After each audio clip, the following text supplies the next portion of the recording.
Hi guys, welcome back to episode 2 of the GenZ podcast with me, Danica Tamsin. Before we start anything off, I just want to say thank you to people who actually took the time out to watch it and to listen to it on all like the listening platforms. So today I have a really good guest with me today. I've got my sister, Kyra. Would you like to introduce yourself? Hi Danica, thanks for having me. Appreciate it. I'm excited to be on the GenZ podcast. If you've got siblings, you understand that you don't always get on. Like, we really haven't always got on. Yeah. Like, no, we never used to get on. And I think the reason why it's so funny is because Kyra, you left, when did you leave for uni? When I was like 15?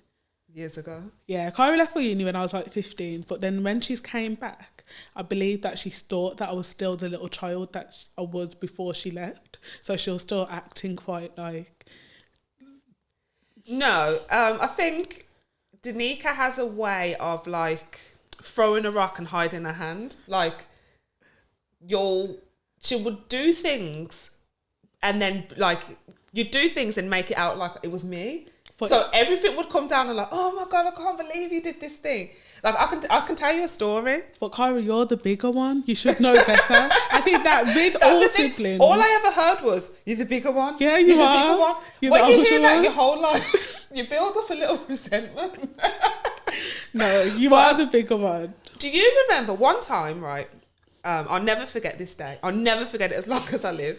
I was probably about, I want to say I was about 12, meaning Danica was about 8 years old. Right, Danica was about 8. And my brother, who's here, had a girlfriend at the time, and I went to my brother's girlfriend and his house, and I don't know what happened. I must have dropped like some pudding, or I don't know, I dropped something on my top, and my brother's girlfriend had to lend me a top. But the top that she lent me, I don't know if it was actually Ed Hardy or if it was an Ed Hardy replica, but she lent me an Ed Hardy top, right? And I take this top and I take it home and I love it because I thought it was like a designer top, and I saw a top similar that was priced really high, and I just love this top. And I think I wore it maybe once after she lent it to me. So like I snuck and wore it before I was going to give it back to her. Anyway, I'm absolutely in love, and Danica hated the fact that I was in love with this top. She was so Can I interject? Jealous. She was so jealous. Go on. Kyra used to do the most. Like the Kyra that's sitting down here isn't the Kyra that I knew when I was younger. Kyra was the biggest, like, oh my gosh, look what I've got. This is it. You don't have this, but I've got this. So you was hating, but it wasn't even mine. There was maybe in layman terms I was hating, but carry on. There was nothing for it to hate on because it was actually mine. But all I know is Danica just hated the fact I had this top, and I never told her that it was my brother's girlfriend's top at the time. So Danica puts this top on and stretches it over her knees, and I can't, because it was so long ago, I can't remember why I didn't like scratch her eyes out, because I feel like... And you was violent. I could imagine you doing something. No, I feel like it should have been like a bigger argument, but she stretched it over her knees and she looked at me dead in the face, ripped the top and was like literally, there was holes in the top. But that day, you know, the devil was using Danica as a vessel, and was working through her, and and that's just not what Jesus wanted for me. So I remember I was like, all right, no problem, and I kept it silent. And then anyway, my brother's girlfriend comes over to the house, and I'm like, Danica, explain to her what happened to the top. And Danica's like, and I'm like, explain, Danica. I'm literally behind her like, explain what you did to the top. Danica's like, oh, I thought it was Kyra's top. I only made holes in it because I thought it was Kyra's top. She was like, so you would put holes in Kyra's top? Like, why would you do that? And I remember just standing there like, yeah, Danica, explain to everyone why you would put holes in my top, because had I not done that, no one would have cared and you would have just continued. She liked to ruin my property. I suppose that's the moral of the story. So that's why we didn't get on, because you ruined my property. Do you know why? Repeatedly. The thing is, when you have an older sister, you really do look up to them. Like, you was just so, when I was like in year 7, you was like in year 11. How did it work? Like, so she was always the older one, like my big sister. So I used to want to just be around you, be like, you know, And be what room on involved. what property? And Kyra used to just be like, no, you stay out there. No, you're my little sister. Don't get involved. You don't have money to buy your own stuff. This is like, I'm a big woman. Like, and looking back now, our age is more of like balanced out. But like when we were younger, it was quite like a big age difference. I was like, oh, Kyra can just go to town and buy her own clothes. But I just had to go to Tammy Girl with mummy. Like, I never had that option. So when you used to like shove these things in my face, and it's so funny that you say that, because it's like, that's so out of my character, because I'm like the queen. You know, it's not out of your character. It is out it's of out of my your character character now, but back then that was perfectly in your character. Back then, Kyra makes out like she was completely innocent. We used to always play games, we always used to play games. And whenever Kyra wanted to play a game with me, I always wanted to play because, oh my gosh, my big sister actually wants to play a game. You know what, I'm giving you too much credit. I didn't gas you that much. But No, clearly you did. I didn't, no. But I used to think, oh yeah, Kyra wants to play a game with me, because I'm the youngest and so I never had no one to really play with. So we used to play a game called, and if I'm lying, interject. Okay. We used to play a game called Normal Person Get Me Out of Here, and the premise is kind of the same as I'm a Celebrity Get Me Out of Here. So we used to go in. Remember, yeah. Yeah. So we used to go into the kitchen and raid the cupboards, and whatever we could find that was disgusting, we used to just put it all on the kitchen table and make like horrible concoctions. But Kyra, as she was the bigger one, always used to highlight that she had to go first, like tell me what I had to eat. So one time we have a cat, and she got a spoon and dipped it into the cat I don't remember cat food. That happened. She dipped it into the cat food bowl, and she said, Danica, you can do it. You're a big girl. Danica, if you can do it, you can tell me whatever I want to eat, I have to eat, I will eat it, because you've eaten this. So she's really gassed me up to do it. So I was like, you know what? Okay, cool. 1, 2, 3. I done it. The whole shebang. I had to spit it out. All of that wasn't one of my best days. So and now it comes to my turn, so I'm really excited. At the time, my brother used to be into like, what is it? Do you know when like people have raw eggs, like shot it? I don't know why he used to do it, but he used to do it. So I was like, okay, we got to get a raw egg, gonna get some fruit, like really make it horrible. And then I've dipped it in, and Kyra looked at me straight in the face and said, but why would I do that? Why would I eat it? So I said, but you've gassed me to eat all this cat food, everything. And she just kind of was like, no, I forfeit. I don't want to play no more. And then I feel like she was constantly doing this, like showing me her authority and gassing me up, and then kind of just throwing my Okay, yeah, but there's one thing I've got to say to that. One, you wasn't that much younger than me. So you had no. You had the choice to say yes or no. The game is I'm a Celebrity, get me out of here. Now, if anybody's watched I'm a Celebrity, get me out of here, you can say I'm a Celebrity, get me out of here. I give Danica a challenge. She accepted the challenge. She gave me a challenge. I didn't accept. I said I'm a Celebrity, get me. That means I lost. I lost the game. No, I lost the game, Danica. And the thing is, I don't remember the cat food story. No, she definitely made me eat cat food. I probably did. Like, I remember we'd had them eating. She was but I don't remember cat food. I actually feel sorry for my younger self, because the things that I've done just to sort of like be like, yes, Kyra, like I'm and she just completely parred me off by being like, yeah, I forfeit. Why would I eat that? And like I've just freshly eaten cat food. But do you know what? Sibling right? If someone would have told me even at 3 years old to eat cat food, I would have said no. I was impressionable. But yeah, sibling rivalry is crazy, because we've had so much like little rival stories, like when we went to Thailand. That was like one of the recent ones, but to be fair, now we don't argue. Like we don't argue at all. I'll go into Kyra's room with a bottle of wine or whatever, and we can chat, and it's completely fine now. Like, but no, I think that when it's your sister, you kind of revert back into being a child. So, like you're talking about Thailand, like the biggest argument me and Danica had recently was like, when did we go to Thailand? Probably like 2019. Yeah, probably like a year ago, year and a half. Well, we just spent too much time together. We had 2 weeks. We were sharing a room. And by the end, I don't even know if Danica remembers this, but so what happened now? So Danica was angry at me for some reason.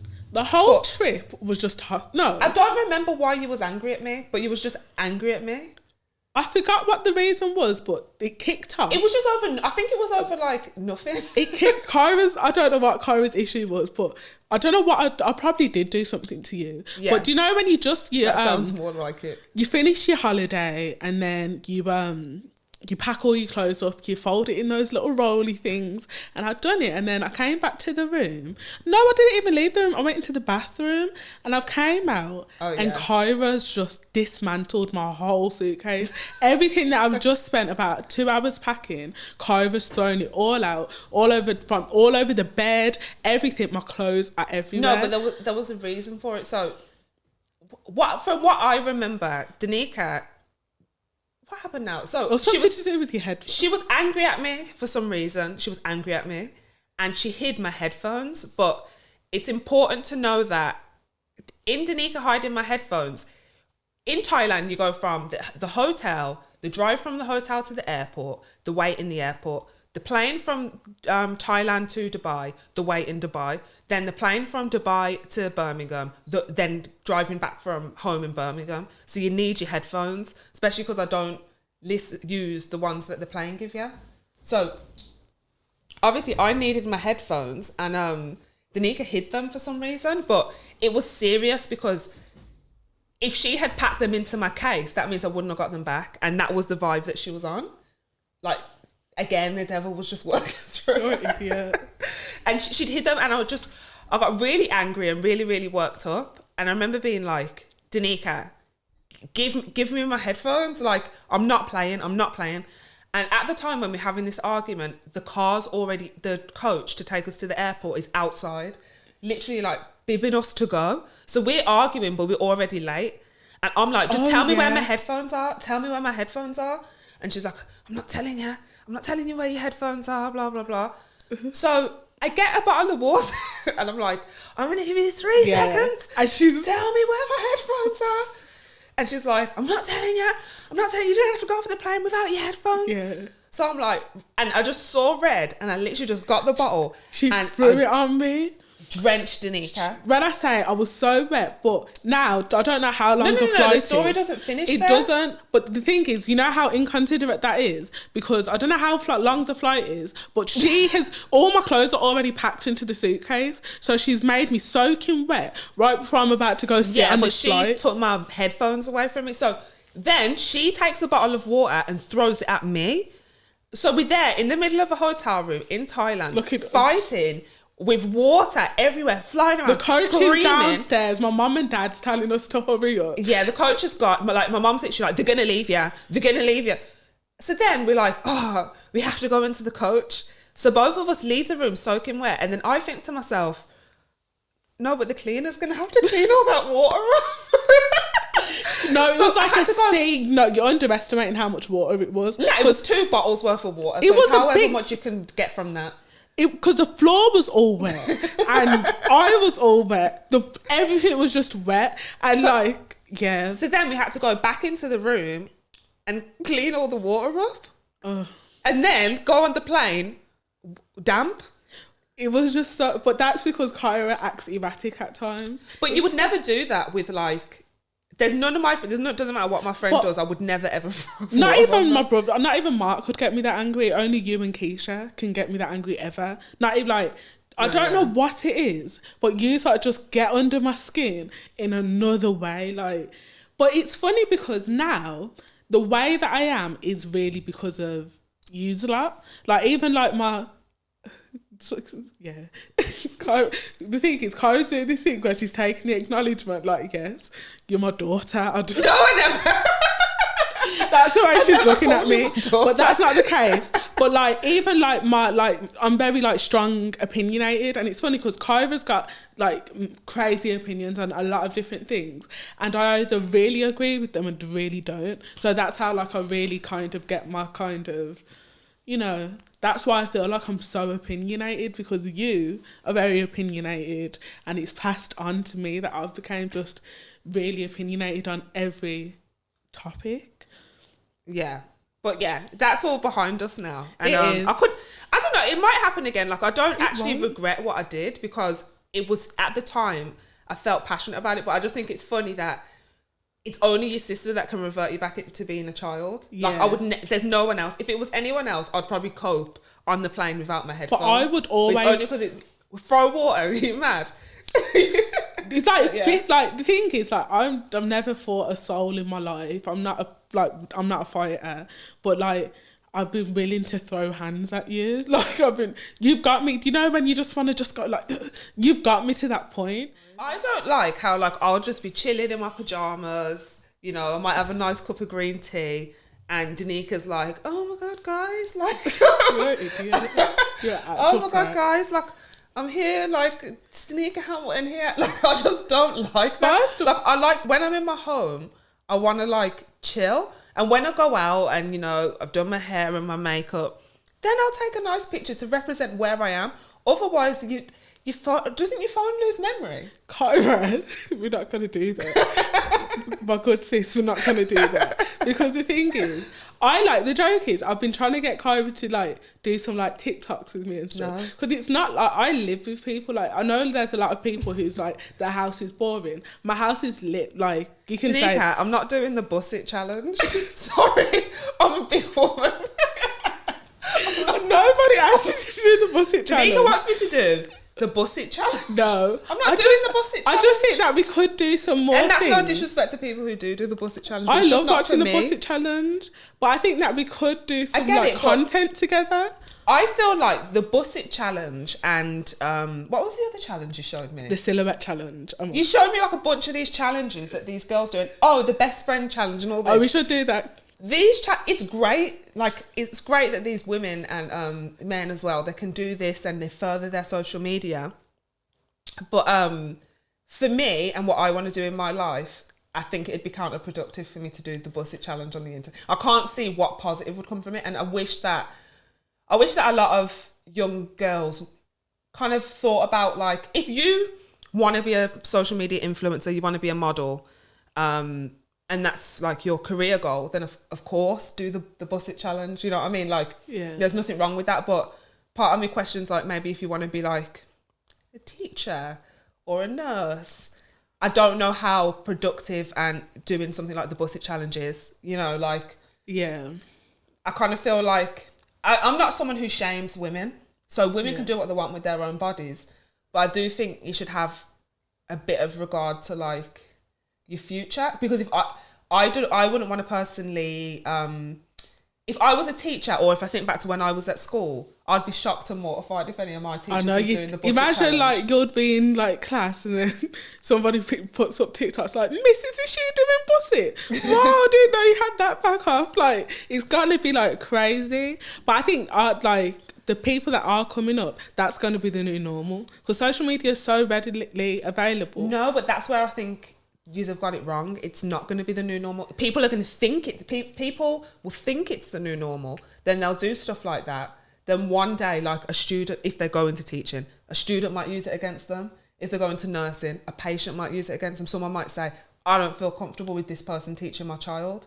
And I think young people need to be aware of stuff like that. But I'd argue that schools probably should actually teach social media influencing should be like a lesson, like IT and technology and drama and childcare and all of this. I think that influencing, so I don't agree with that, because I do believe that influencing is a part of many other jobs. So say if I go into the career of journalism, which I hope to, like, one of the side parts of the job is going to be able to influence as well. Like, do you know what I mean? Like, it's a part of a lot of other jobs. So I feel like creating that as a solo job, it's dangerous, because But it is what a do they solo have that? job, because No, but- people are feeding their families off influencing. But what and they're if Instagram influencing goes down? generations. Like, it's a really powerful, it's probably just as powerful, if not more powerful, than your local politician. So it's right that people are well equipped for that kind of job, because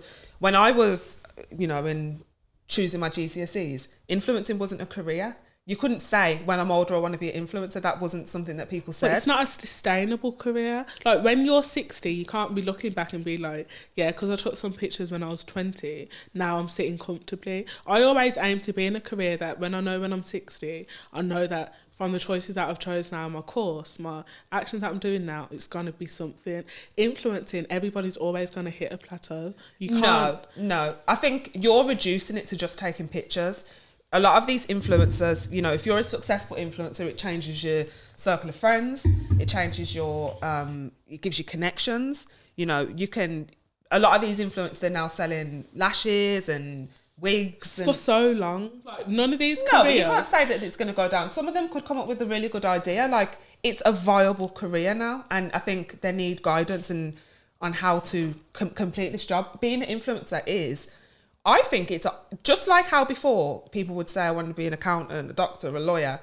Now saying, I want to be an influencer I don't think there's anything negative in that. It's just about them, like, they need guidance so they don't make songs like what that Danny Lee made. They need guidance so, like, they know not to, like, slate Jews on the internet. There's massive PR companies out there who manage these influencers, but I do think that it's dangerous to say to, like, a child, oh, okay, so Ryan's toy review, for example, he's classed as an influencer in my opinion. Yeah. But he's not just an influencer, he's a content creator.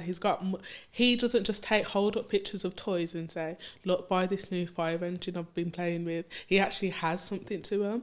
Like, I don't want to hate on people. So do you think that the ones that, I don't know them because I don't have Instagram, but if there's girls out there that literally just take pictures and they're just beautiful, I'm happy for them getting No, but do you think that they're not doing anything sustainable? Yeah, in the next 10 years, they ain't going to be like, boy, I'm so happy that I took that fleeky picture on Insta. No, I feel like it's for the moment, like now, it's great because if you're able to get paid off doing something so minimum, especially in a pandemic, it's like, is it kudos? Kudos to you.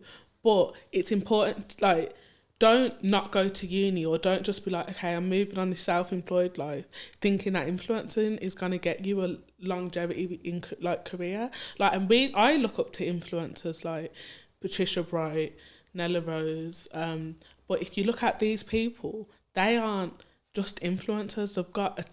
They've got something else behind them. So say if Instagram finishes tomorrow, I could easily see Patricia Bright on a program on Channel 4. I can see where her pretty's a commodity. So but where's these influencers' careers gonna elevate to? What's the next step for them? But there's never been a failure of jobs for women that are just beautiful.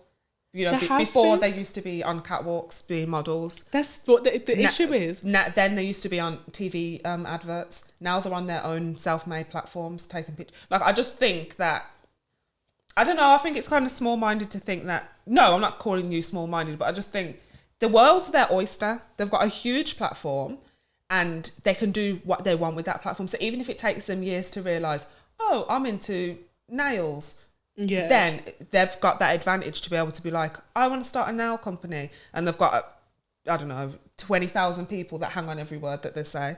I mean, don't downplay them. I don't think that it's like, I'm not saying that I agree with any of them or anything what they do. Like, I don't know these people, but it seems from like the outside that the business model that they've got going, I don't think it's a bad one. Because even if Instagram does crash and burn, there'll be another one right behind it.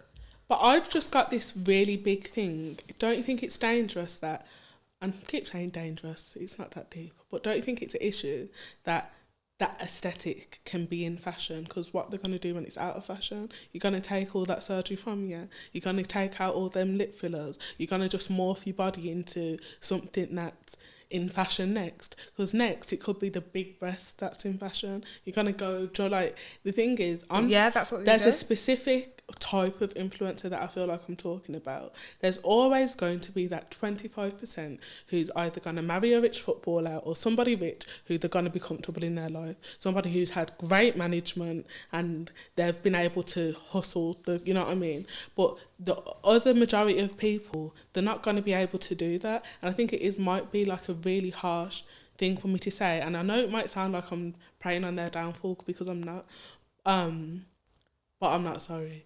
but I don't agree. I not agree because do what you want, but it's not a great life plan to make. But I would argue why, like you said, it's not a great life plan to make, but some people might take a few years and work, some people might take a few years and work in Tesco while they just get themselves together. If they're building up I just don't get how that, if they're influencers and they go on there and like they do something mad, like they've besmirched their name and they go and say racist things and, homophobic things, that's different. That's someone who's, not looking out for their future. But if you're going on and selling some tea, I just can't see what the harm in that is. So that's not a problem. But I do think what the argument was to start with, you were saying teach it in schools. You wouldn't teach children how to work at Tesco in schools. I know, but I think a lot of children, the power is in your hands. Before, no one's going to let you be a doctor unless you do your degree, unless you get that position. So someone has to work really hard to get to the position of being a doctor. And, you have to jump through so many hoops. So they can only hope that they've got a high quality of people.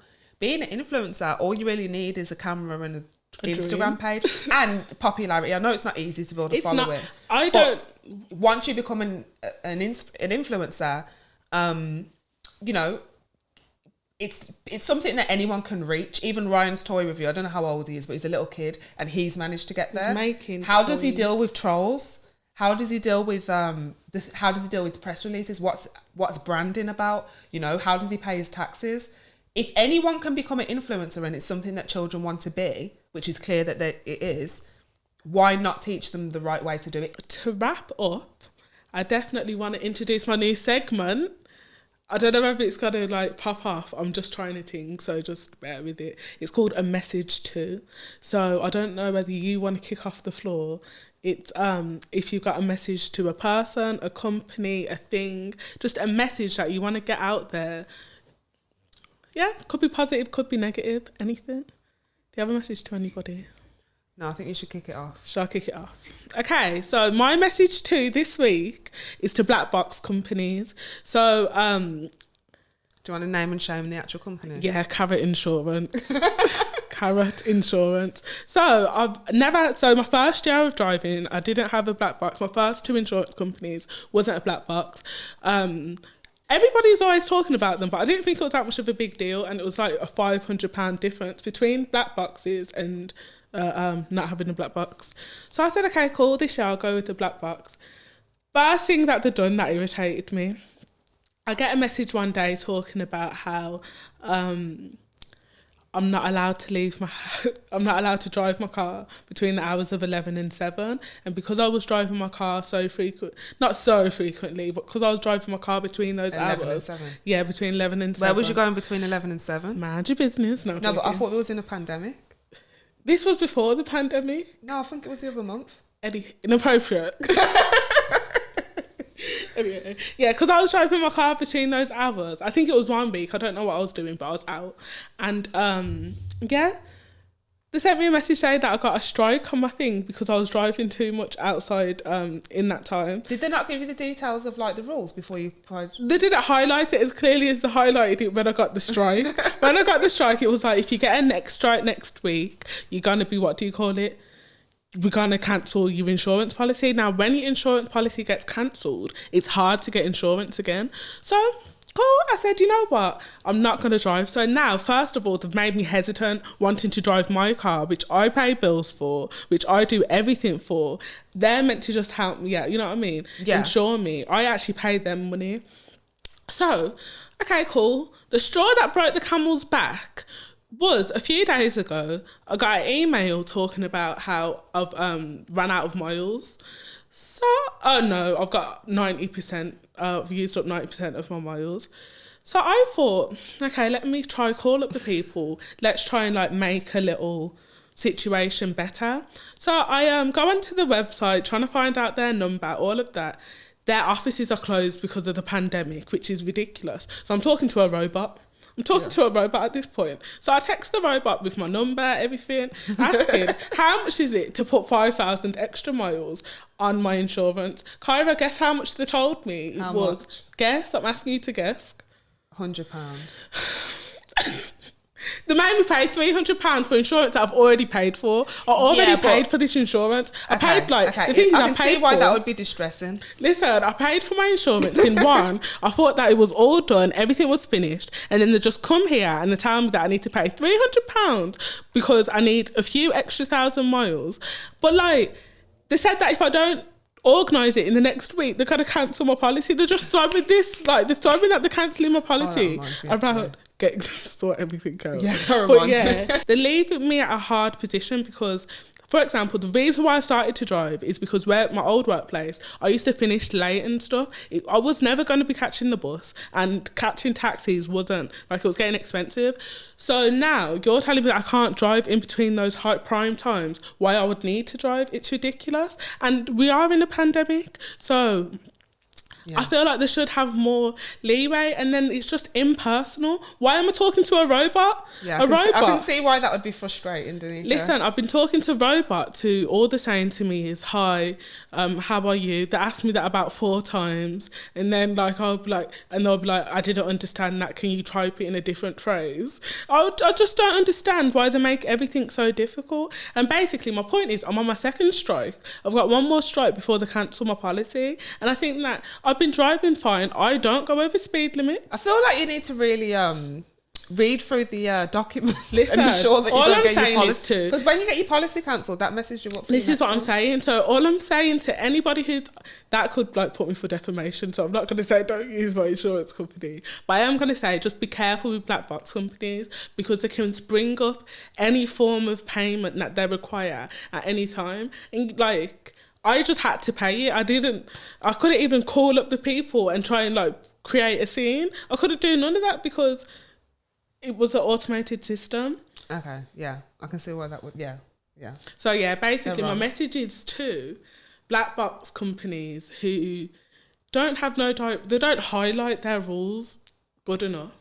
And yeah, just don't get a black box. Okay. If you drive in, just burn the extra £500 and get a normal, I know that sounds evil, but get a normal insurance company that doesn't have a black box, because it'll save you a lot of like to and fro-ing, because they've been getting in contact with me over minimal stuff. How are they going to tell me that I can't drive my car to highlight in between the hours of 11 and 7? Yeah, but Danica, just to play devil's advocate, they would have told you that before you took They didn't. They said that. You know what? No, they wouldn't just bring that on you. This is why I want to highlight it. I don't even want to get irate in here, but it's irritating me.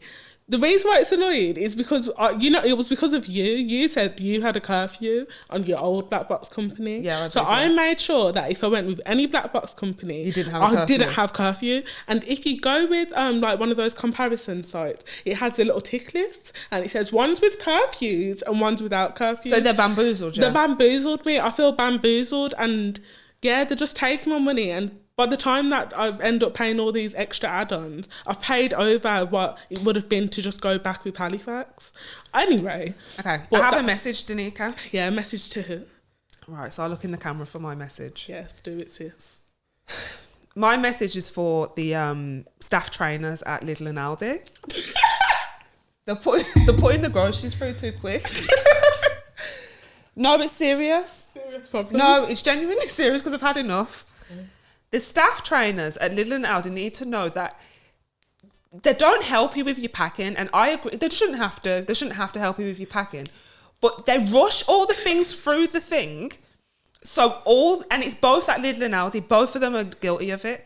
They rush all the groceries through, and then there's not enough time to pack the bags. And then they're already asking when you've got like the whole thing filled up with groceries. They're like, "So how are you paying cash or card?" And then in your head, you're like, oh, I've got to go into my bag to get my cash. But everything's everywhere. And it makes the end of the shopping experience so stressful. It's stressful. I think it's out of, you know what, preach. Because what they do is like, because they do it so quick, sometimes it's holding the floor, It's dropping on the floor. And then if they did it a bit slower, so you could like take your time, the person behind wouldn't feel like you're holding the queue up. But then sometimes I've been like, you know what, I'm not going to let them pressure me. Like, I'm just going to take my time and fill up my bag. But then there's someone like screw facing me, like, hurry up. Like, you know what I mean? You feel like in their head, they're like, hurry up. And I've noticed that Asda and Tesco, this problem isn't there. The people normally sat and help you with your packing. And I'm not saying they have to help me with my packing, but I'm saying management at Lidl and Aldi, you're pushing the groceries through too quick. And I don't know if I'm the only one that's noticed it, but the groceries are going through far too quick. And that's my message to the till. I get anxiety when I get to that till. Because it's kind of like, because I'm a frequent person at Aldi.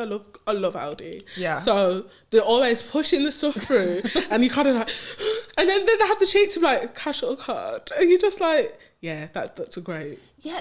Like what they should do is that when they're training them, they should say, right, put the groceries through at the speed the person's packing them. Yeah. And then once they've packed their groceries back into the cart, then you say, will you be paying cash or card? But do you know what that makes me think? And you give the person the time to get it. You don't. Are you paying cash or card when there's loads of groceries to pack away? Facts.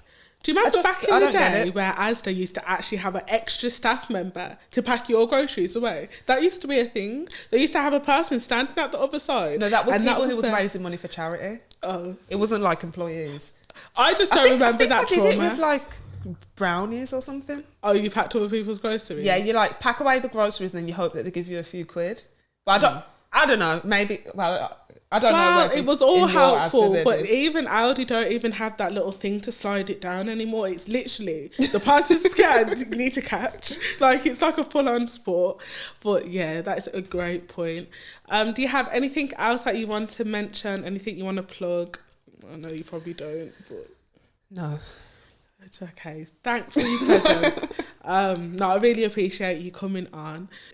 Yeah, so thanks for everybody who's tuned in for the second episode. I hope you've enjoyed it. Can you remember to subscribe to the Danica Tamsin YouTube channel?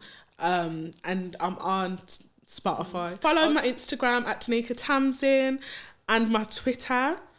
Tune in next week to the Danica Tamsin podcast. Yes, next Monday. I hope to see you again. So, yeah, is that everything? Yeah. Bye.